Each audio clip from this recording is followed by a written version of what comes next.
Good morning, Unity by the Shore. This morning we are going to talk about something I love, fireworks. Almost everybody loves fireworks, and I want to invite you this morning to reflect back on a fireworks display that you've seen, one that really was meaningful for you. And take a moment now and recreate that experience. Create it in your mind. And I am betting that as you vividly create this memory, three elements are coming together: sight, sound, and feeling. Because these are three elements that come together to create the essence of a great fireworks display. Okay, I can hear you right now. You're saying, yes, you're right, I love fireworks. And sure, sight, sound, feeling, that's part of fireworks, but what does this have to do with my spirituality, and why are we talking about it this morning? I have a good reason. I believe that fireworks are an excellent metaphor for our spiritual enrichment, for our spiritual growth, because we want to ensure that our inner fire works. And the same three elements that come together to create an incredible fireworks display also come together to create that active, enlightened inner fire that we have within us. Think about fireworks for a minute. It goes beyond just the display of beauty that we like. There's something more than just celebration.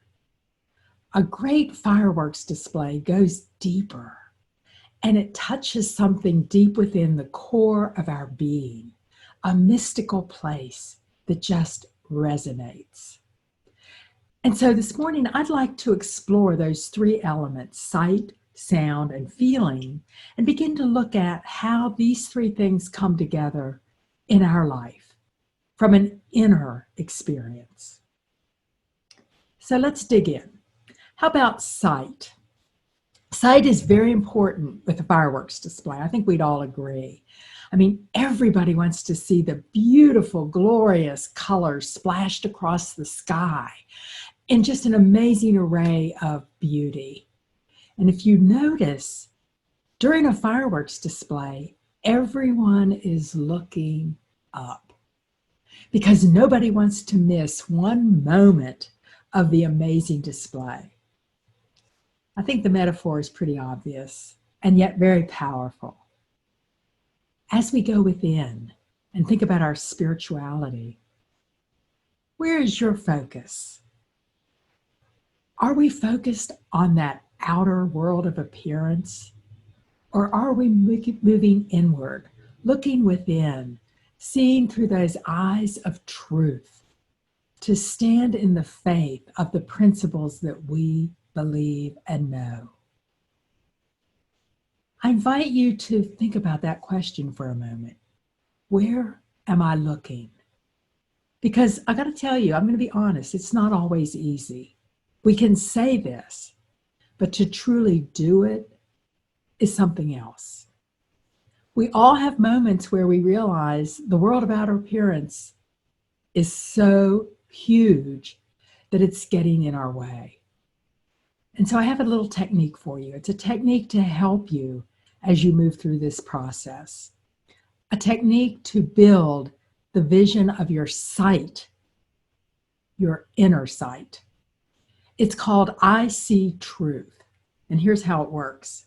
Whenever you find yourself experiencing a challenge to your spirituality, I mean, it could be small stuff like, I don't like being stuck in my house, or the traffic outside, somebody being irritating to you. It could be small stuff like that. Or it might be something big, like, do I have enough money to pay my rent or mortgage? Are we going to be able to put food on the table? Health challenges, and how am I going to move forward when my body doesn't want to go with me? Those are big things. The same technique works either way. It's called I See Truth. All you do is, when you're aware of that challenge, you're aware that you're feeling out of sync, just stop in that moment. because that's a moment of awareness. Pause, take a breath, and say, I see truth. In that moment when you say, I see truth, it's a reminder of what the truth is. It's telling yourself to take your eyes inward, use your inner vision. And sometimes it helps to close your eyes, unless you're driving. If you're driving, don't close your eyes. But otherwise, it's helpful to close our eyes because we then can totally block out that outer appearance and remember the truth of who we really are. Enhance your sight as you ensure your inner fire works by claiming, I see truth. Now let's move to sound. Did you know that fireworks has an actual technical term associated with it that is called the crackle effect? The crackle effect.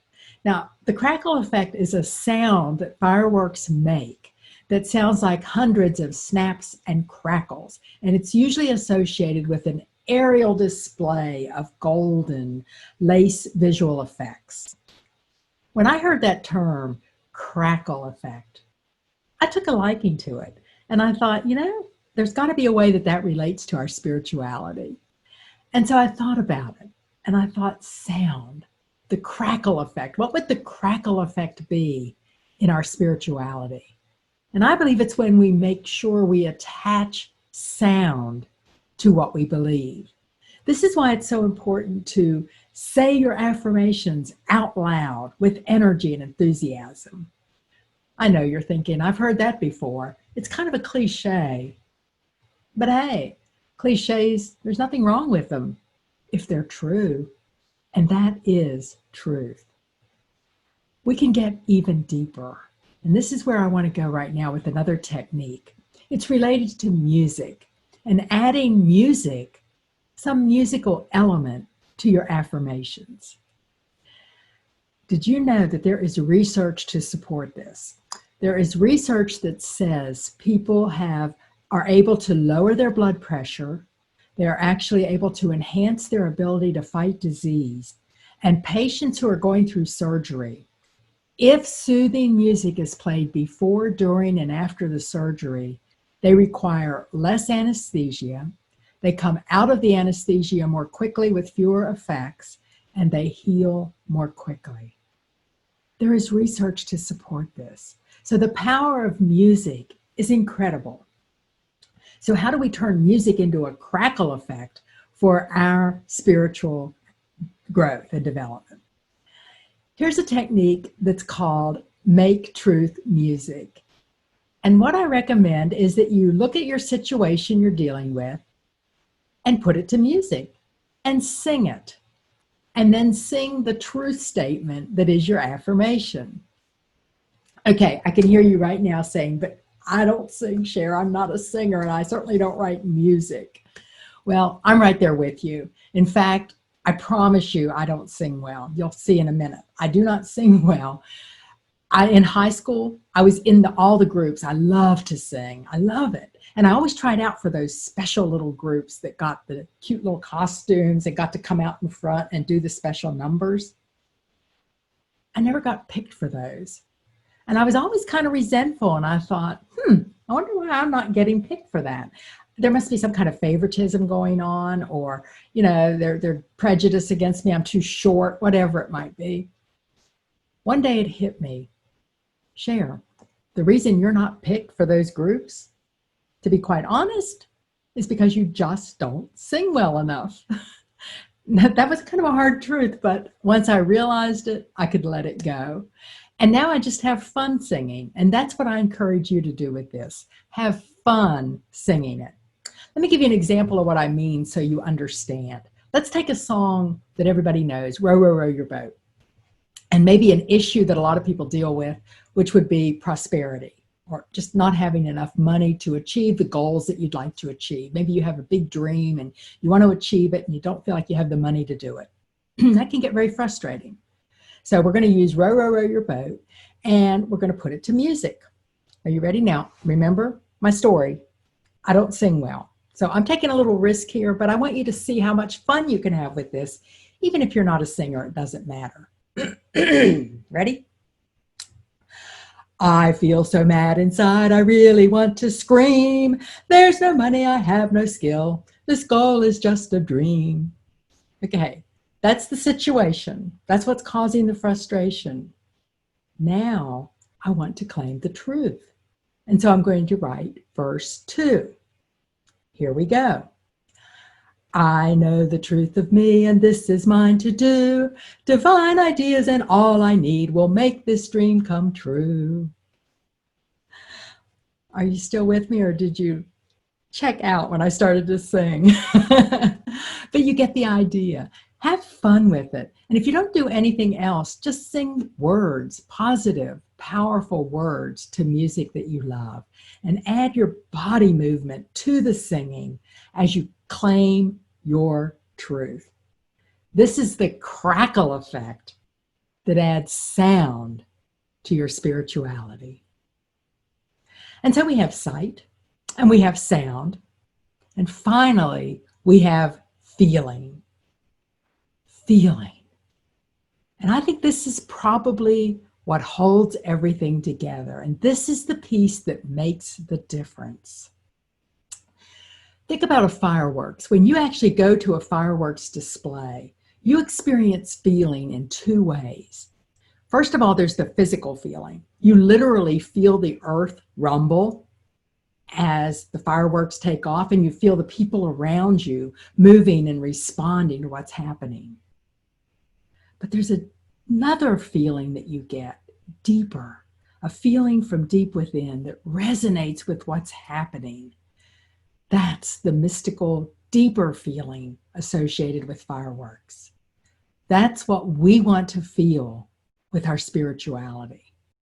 We want to move beyond just saying this stuff, hearing this stuff, repeating things you've heard before, and move to believing it, to knowing it in the core of your being. I like to say, I know that I know that I know this is truth, and therefore I can depend on it. That's where we want to be. And that only comes with the feeling nature that we can express. When we connect with that feeling nature, it's almost like we're compelled to move forward. We can't help ourselves. It's almost like we're on that moving sidewalk headed toward our next level of growth. Kind of reminds me of a story that's told about a volunteer fire department who were called to this farm where a fire had broken out, and it threatened to just totally destroy the entire acreage of this farm.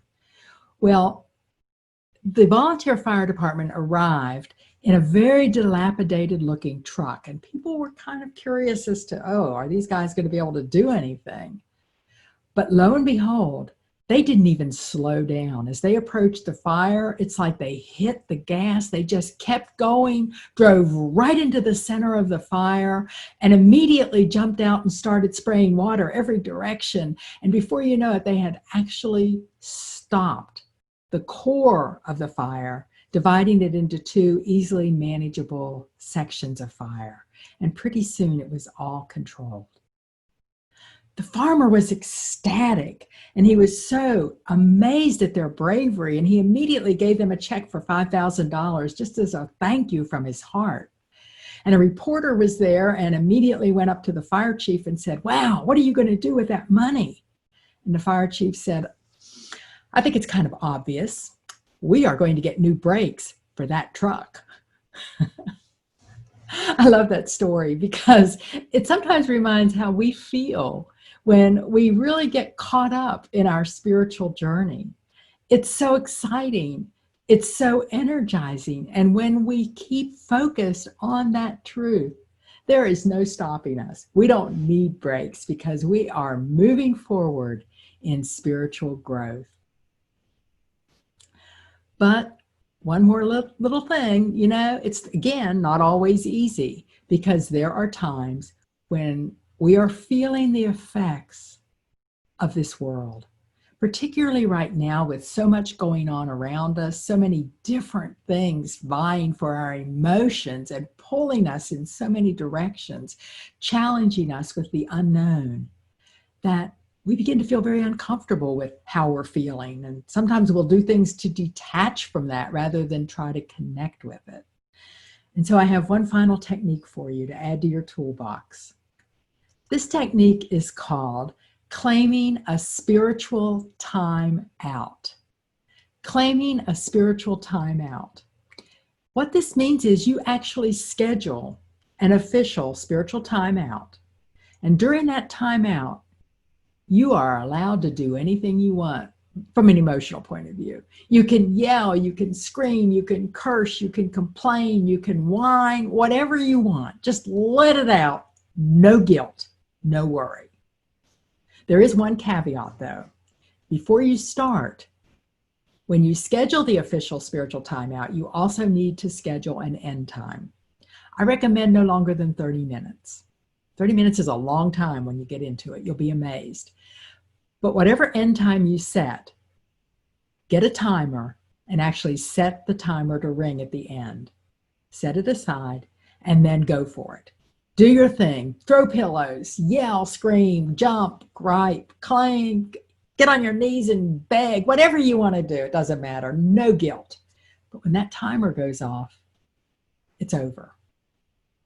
You take a nice deep breath. Hold it. Release it very slowly. You may need to do that about 3 times. You may need to clean up a little. Do a little walking meditation, if you will, something to give you some quiet movement. And then claim your truth. Claim the truth and face the world from a fresh place. I promise you, this spiritual timeout is an amazing thing. It's like an emotional release that will allow you to recalibrate your spirituality, bring you back in touch, and realign your human nature with your divine nature. Sight, sound, feeling. All of these 3 come together to create an amazing opportunity for us to guarantee our inner fireworks. So I invite you to celebrate your independence from the world of appearance, your independence from negativity, your independence from health challenges, your independence from negativity, from anything that is not the truth of who you are. Make that connection and align your human nature with your divine nature through sight, sound, and feeling. And you will experience incredible fireworks because your inner fire works. And you will master the art of living as you walk the spiritual path on practical feet. Blessings.